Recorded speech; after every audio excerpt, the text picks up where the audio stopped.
এটা তো আওয়ামী লীগকে একটা সাহস দেবে যে ও আমাদের তো পাল্টাইছিলা, তো কোন বেটার প্রোডাক্টটা তোমরা পেলা। অনেকে বলতেছেন যে আওয়ামী লীগ যে সাহসটা পাইতেছে সেই সাহসটা আসলে মূলত দিচ্ছেন আপনি, কারণ আপনি একটা পরিচিত সংসদ সদস্য, আপনি আওয়ামী লীগের আসার পথ, এই ব্যাপারটা কি আপনি কোনো কিছু বলবেন? যে মানে দেখেন আমাদের রিসার্চ টিমও এরকম লেখছে যে আপনি হচ্ছেন সবচেয়ে বেশি শেখ হাসিনার আসার ব্যাপারে পজিটিভ কথা বলতেছেন, যে হ্যাঁ উনি আসবে বা ওরকম কোনো কিছু আপনার কাছে শুনে। মানে আমি আই কান্ট এগ্রি মোর, মানে হুম যেটা হাসনাত ভাই বললেন যে এইটাতে দুই দলই মোটামুটি বেনিফিটেড হয়েছে। আওয়ামী লীগ বেনিফিটেড হয়েছে কারণ এখন এই ইস্যুটা নিয়ে বেশ 2 দিন ধরে উত্তাল হয়ে আছে, 2 দিন কেন এর আগের থেকেই। আর বিএনপি বেনিফিটেড হচ্ছে কারণ আমরা এখন ভয়াবহ গ্যাস সংকট, যেটা আমি আমার প্রথম আলোচনায় একটু বলার সুযোগ পেয়েছিলাম। হুম ভয়াবহ গ্যাস সংকট, আমি হুম গ্রামে থাকি, সপ্তাহে 3 দিন খালেদ ভাই 12 হুম থেকে 14 ঘন্টা গ্রামে কারেন্ট থাকে না। হুম এরপরে তো আছে জিনিসপত্রের অস্বাভাবিক দাম, হুম এরপরে আছে নানান রকম নাগরিক সমস্যা, এগুলো কোনো কিছু নিয়ে কথা না বলে আমরা এখন আলাপ করছি শেখ হাসিনাকে নিয়ে। আপনি আমাকে বলেন গত 2 বছরে শেখ হাসিনার অসংখ্য অসংখ্য অডিও ফোন আলাপ হুম ইয়ে হয়ে গেছে না, লিক হুম হয়েছে না, হুম বা ইচ্ছাকৃতভাবে লিক হুম করা হয়েছে না? হুম সেটার সাথে এই এই কনফারেন্সের ডিফারেন্সটা কোথায়? কোনো আমি কিন্তু ডিফারেন্স নাই, কোনো কোনো ডিফারেন্স পাই ডিফারেন্স নাই, নাই, কোনো কোনো ডিফারেন্স নাই, ডিফারেন্স নাই। কোনো ডিফারেন্স। উনি এবং উনি এটা আমি আসবেন আপনি মানে আমি কোনো ডিফারেন্স দেখি নাই আসলে, একই কথা, না, কোনো একই, ডিফারেন্স কোনো নাই, ডিফারেন্স নাই, কোনো ডিফারেন্স রাইট। কোন ডিফারেন্স? আচ্ছা, ক্ষমার কথাটা আমি একটু হাসান ভাইয়ের সাথে যোগ করি। 96 সালে আমারও মনে আছে শেখ হাসিনা বলেছেন যদি অতীতে কোনো ভুল হয়ে থাকে আমরা ক্ষমা চাচ্ছি, একবার সুযোগ চাই। এক্স্যাক্টলি, আমি যদি correct me if I am wrong, hmm এইভাবেই শেখ হাসিনা ভোট চেয়েছিলেন যে হুম যদি আমাদের ভুল হয়ে থাকে আমাদের, হুম তাহলে আমরা ক্ষমা চাচ্ছি, আমাদের একটা সুযোগ দেন। আচ্ছা, এইবার কেন এটা বলছে না? এইবার কেন বলছে না জানেন খালেদ ভাই? মনে করে দেখেন তো, 5th অগস্টের পর পর আওয়ামী লীগ কিন্তু দীর্ঘ সময় কোনো আওয়াজ তোলে নাই। হুম এরপরে আস্তে আস্তে আওয়ামী লীগ সমর্থক যেই আহ, সাংবাদিকরা আছেন বা যারা হয়তো মিডিয়াতে কাজ করেন, তারা একটু একটু একটু একটু একটু একটু করে ঘুরিয়ে ঘুরিয়ে বিভিন্ন কথা বলা শুরু করলেন। এবং তারা এই কথাটা খুব আস্তে আস্তে আওয়াজটা বাড়া শুরু হলো তখন যখন দেখা গেল যে বাংলাদেশে একটা বিন্দু পরিমাণ সুশাসন গত 2 বছরে কোনো সরকার কায়েম করতে ওকে পারে নাই।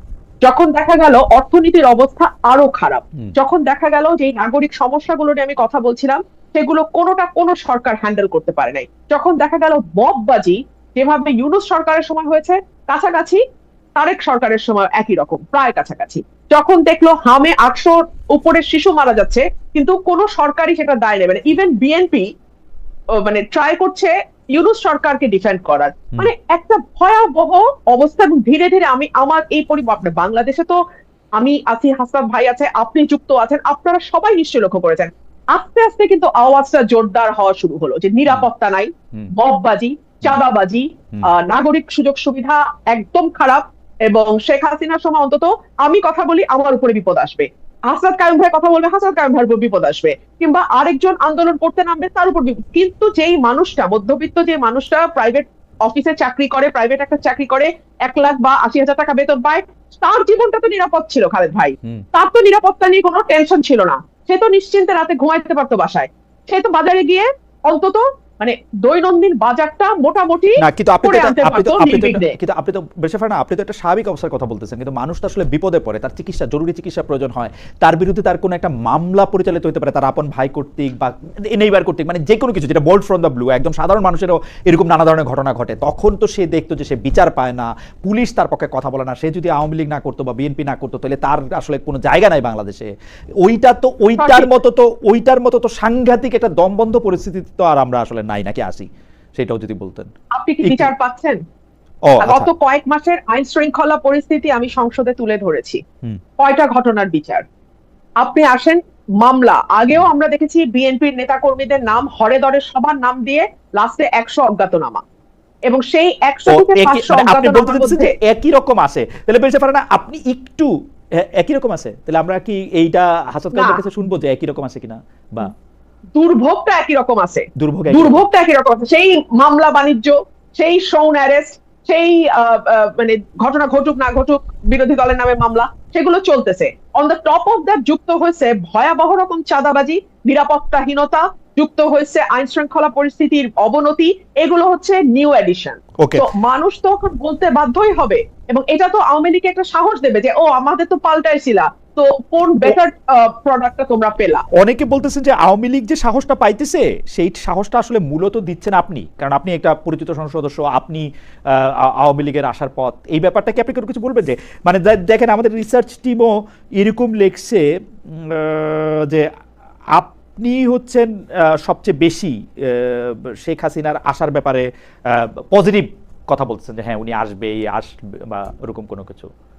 ভাই ভাই শুনেন, হ্যাঁ আমি বাংলাদেশের খুবই ক্ষুদ্র একজন রাজনৈতিক কর্মী, but at the same time আমি একজন লয়ার, এবং আমার পরিবারের একটা রাজনীতির ইতিহাস আছে। সো আমি একজন পলিটিক্যাল ফ্যামিলির সন্তান হিসেবে আমি চিন্তা করি আমি ওই জায়গায় থাকলে আমি কি করতাম। সো এই জন্য আমি বলছি কমন সেন্স বলে শি উইল বি ব্যাক, এটা আমার কমন সেন্স বলে। তিনটা কারণ আমি আপনাকে বলে দিচ্ছি এখনই কেন আমি বলেছি। আচ্ছা চটচট করে বলবেন। জি। হচ্ছে ওনার রাজনীতির একটা দীর্ঘ ইতিহাস এবং ত্যাগের ইতিহাস আছে ওনার পরিবারের, ওনার পুরো পরিবারকে এক রাতে মেরে ফেলা হয়েছে পলিটিক্যাল কারণে। দুই হচ্ছে ওনার নিজের ত্যাগ আছে সরকারি দল বিরোধী দল হিসেবে এবং ওই পরিবারের একজন বেঁচে যাওয়া সদস্য হিসেবে। তিন হচ্ছে ওনার বয়স, উনি যদি এখন ভারতের মাটিতে মারা যান, ওনার এই এত বড় দল যেটার পেছনে ওনার বাবা, ওনার পরিবার এবং ওনার আত্মত্যাগ, সেই দলটার কি হবে? তো আমি যদি ওনার জায়গায় থাকতাম আমি আসতাম। তো আমি সেই কমন সেন্স থেকে বলছি। আর আমি আজকে আপনাকে আপনার অনুষ্ঠানের মাধ্যমে এটাও ক্লিয়ার করি, বিএনপির যখন ওই ডোবার নিচে বসে বসে বিএনপির মনোবল চাঙ্গা করার জন্য যেমন আমাকে দরকার ছিল, কারণ বিএনপি তখন আসলে বিপদে ছিল এবং বিএনপির পক্ষে কথা বলার কেউ ছিল না। তো আমি তখনও যৌক্তিক এবং সত্য কথা বলেছি, বিএনপির পক্ষে গেছে। এখন আমি যৌক্তিক এবং সত্য কথা বলি। আওয়ামী লীগ যদি কোনোদিন বাংলাদেশে ফেরে, কোনোদিন যদি বাংলাদেশের রাজনীতিতে যায়, আপনি মোটেও ভাববেন না যে তাদের সাথে আমার খুব ভালো একটা বনিবনা হবে। আমরা পরবর্তী প্রসঙ্গে যাই। আমি একটু হাসান কামাল ভাইয়ের কাছে শুনতে চাই। হাসান কামাল ভাই, ঠিক আছে, আমরা যদি ব্যারিস্টার ফারহানার সাথে একমত হই এই প্রসঙ্গে, আর কি একমত হই, এখন আওয়ামী লীগের যে এই কথা বললে আবার সালাউদ্দিন সাহেব আমাকে কারেক্ট করে দেবেন যে নিষিদ্ধ ঘোষিত বলেন, আবার এনসিপি এসে বলবে যে আচ্ছা ঠিক আছে বললাম নিষিদ্ধ ঘোষিত আওয়ামী লীগের সভানেত্রী শেখ হাসিনা যে বললেন যে তিনি আসতে চান, মানে বা আসবেন, তিনি ডেট দিতেছেন কেন? মানে তিনি আসলে, মানে আসলে কি হবে, মানে আসতেছেন না কেন, বা আসলে ডেট দেওয়া এগুলির কি কারণ? আর একজন দর্শক উনি অনেকবার অনেক মানে আমার চোখে পড়লো, অনেকবার বলছে কিনা সেটাও তো বলা একটা মুশকিল। উনি বলছেন খালেদ মহিউদ্দিন 100% দালাল জামায়াতের। ভাই ঠিক আছে, হাসান কামাল ভাই আপনি যদি একটু বলেন যে মানে উনি ডেটটা কেন দিতেছেন। আচ্ছা, আমি ওই প্রশ্নটা যাওয়ার আগে আমি রুমিনের সাথে একটু ভিন্ন মত করি। আমি মনে করি যে আসলে বাংলাদেশের যে বর্তমান অবস্থা কিছু কিছু ক্ষেত্রে আগের চাইতে অনেক খারাপ হয়েছে। যেমন ধরেন মাদকের যে বিস্তার, রুমিন যে সমস্ত খারাপ ভোগান্তির কথা বলছে এটার সাথে যোগ হবে মাদকের বিস্তার, মাদক এইটা অনেক বেশি, এবং এটা পার্লামেন্টে তাদের দলের লোকজন পর্যন্ত ধরেন এগুলি নিয়ে কথাবার্তা বলতেছে। ভাই আরেকটা বলি, আমার কাছে বেশি লোক বলতেছে জুয়া খেলে নাকি মানুষ, কি টাকা টোকা দিয়া ওই যে জুয়া খেলে, ওইটা একটা অনলাইন জুয়া, একটা অসম্ভব ব্যাপার হচ্ছে। জি, আরেকটা হচ্ছে মাদকের বিস্তার। এটা হচ্ছে যে আমি আমার গ্রামে, রুমিন তো এলাকায় থাকে, আমিও যাই, আমার গ্রামে এরকম দেখছি যে বাপ মায়ে গরু বিক্রি করছে, সেই টাকাটা মাদকাসক্ত সন্তান নিয়ে যাওয়ার জন্য মাকে মারধর করছে। আর অনেক জায়গায় তো এখন দেখেন যে মাকে মেরে ফেলতেছে, বাপকে মেরে ফেলতেছে। এগুলি বাংলাদেশের সামাজিক কাঠামোর মধ্যে এর আগের যে ধারণাগুলি মানুষ একদমই মানে কল্পনাও করতে পারতো না, সেই সমস্ত ঘটনা প্রতিনিয়ত ঘটতেছে। এটা একটা, তো এইটা যোগ হয়েছে। কিন্তু আমি আবার এটা রুমিনের সাথে যেটা যোগ করতে চাই, যে আওয়ামী লীগের আমলে এই সমস্ত যে পথে ঘাটের যে নিরাপত্তা ছিল, কিংবা এরকম একটা স্বস্তিতে মানুষ ঘরে ফিরতে পারতো, শান্তিতে ঘরে ফিরতে পারতো, তার মধ্যে ধরেন আমাকে তুলে নিয়ে যাবে কিংবা রুমিনকে তুলে নিয়ে যাবে, এটাই ছিল। কিন্তু এটার মধ্যে একরামের মতো লোক ছিল যে মানুষটা আসলে খুন হয়ে যাবে অকারণে এবং আশঙ্কার মধ্যে ফিরতে পারবে না, আশঙ্কার মধ্যে মানুষ থাকে। এবং আওয়ামী লীগ করলো, এই জায়গায় আওয়ামী লীগ করলো, মানে আওয়ামী লীগ করার গ্যারান্টি না,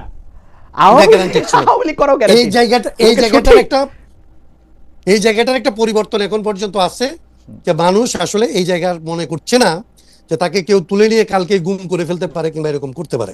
সো এইটা হচ্ছে একটা বড় রকমের চেঞ্জের জায়গা, আমি এটা মনে করি আওয়ামী শাসনের সাথে। আচ্ছা তাহলে বাকি যেটা বাকি অংশটা যেটা আপনি বললেন, জি আমি আপনি আবার যদি আমাকে একটু ধরায় দেন, আপনি যেটা বলছিলেন যে বাকি মানে আমি যেটা শেখ হাসিনার সংবাদ সম্মেলনে তো রুমিন সংবাদ সম্মেলন, তার প্রতিক্রিয়া, শেখ হাসিনার ফিরে আসা সম্পর্কে তার বক্তব্য, এগুলিতে উনি বলছেনই। আমি শুধু জানতে চাইছিলাম যে উনি যদি ফিরেও আসেন ডিসেম্বর ডেট দেওয়া বা এটা বলার মানে এটা উনি কি চাচ্ছেন আসলে, মানে কি চান? এটা তো হচ্ছে ওনার চাওয়ার উপরে। ধরেন এখন দুইটা দেশ, সেগুলি হচ্ছে রুমিনও অ্যাডভোকেট, আমিও ধরেন তো কোনো কারণে অ্যাডভোকেট ধরেন।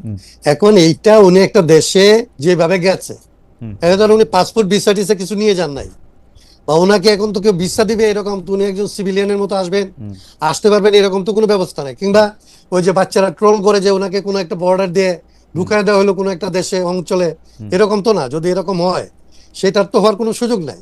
তাইলে ভারত বাংলাদেশের মধ্যে কোনো না কোনো একটা ব্যবস্থাপনা লাগবে যে উনি আসবে। তার মানে বাংলাদেশ তো চাচ্ছিল যে উনি যেন আসে। আমাদের এনসিপি বলেন, সবার চাওয়াই তো মিলে গেছে। সবার চাওয়া তো হচ্ছে যে উনি এখানে যেন আসে, উনার যেন ট্রায়ালটা উনি ফেস করে।